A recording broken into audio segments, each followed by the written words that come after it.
parler de l'arnaque à l'offre d'emploi. Non mais... Alors déjà, l'arnaque à l'emploi, c'est quoi? C'est une personne qui fait croire à une autre qu'elle peut avoir un emploi. Dans le but de lui soutirer de l'argent ou des informations personnelles. Donc, données bancaires et tout. Pour en faire un usage frauduleux. Alors, premièrement, C'est pas très gentil.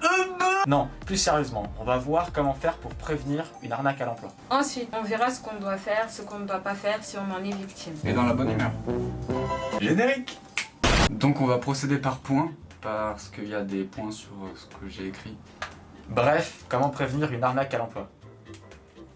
Déjà, il faut se méfier des offres trop attractives, voire hors normes. Un employeur est pas censé faire de faute d'orthographe, donc si tu vois qu'il fait 20 fautes par mot, bah ça dégage. Si l'annonce te demande de répondre à une adresse de messagerie publique, ça peut aussi être un mauvais signe. Les grandes entreprises t'enverront toujours des mails émis depuis leur nom de domaine. Moment explication. Alors un nom de domaine, qu'est-ce que c'est? C'est ce qu'il y a juste après le arrobas dans les adresses mail. Donc pour en donner un que tout le monde connaît, gmail.com par exemple. Comme disait Sadati, les grandes entreprises t'enverront toujours des mails émis depuis leur nom de domaine, comme Free ou Pôle emploi pour en citer quelques-uns. On va prendre un exemple. Pour différencier un vrai mail d'un faux mail de Free, on va regarder le nom de domaine. Voici un mail envoyé par jeanmich@free.fr. On peut être sûr que c'est un vrai mail de Free parce que le nom de domaine c'est free.fr justement. Par contre, ce mail-ci, donc free@gmail.com, n'est pas un vrai mail de Free parce que Free étant une grande entreprise, ils vous enverront toujours des mails émis depuis leur nom de domaine. Voilà, c'est tout. Allez, on reprend. Ne donne pas d'informations personnelles à un recruteur. RIB,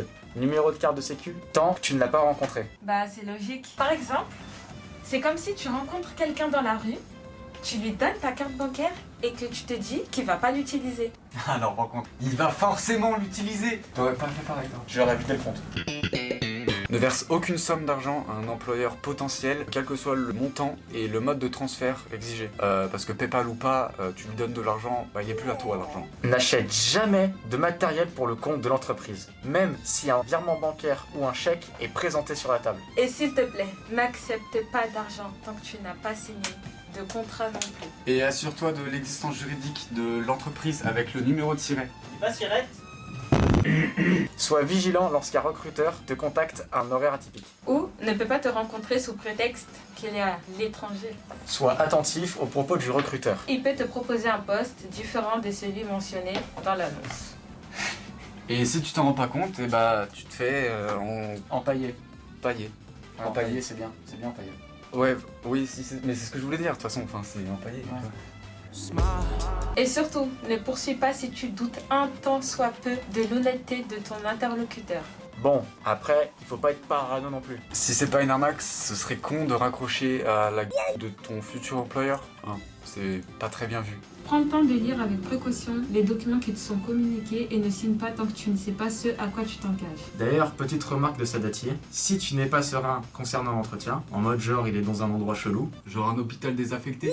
déjà si ça t'arrive, n'y va pas. Ou alors dans un endroit moins bizarre. Genre un abattoir. Mais en fait, il va pas tout seul. C'est mieux. Oui.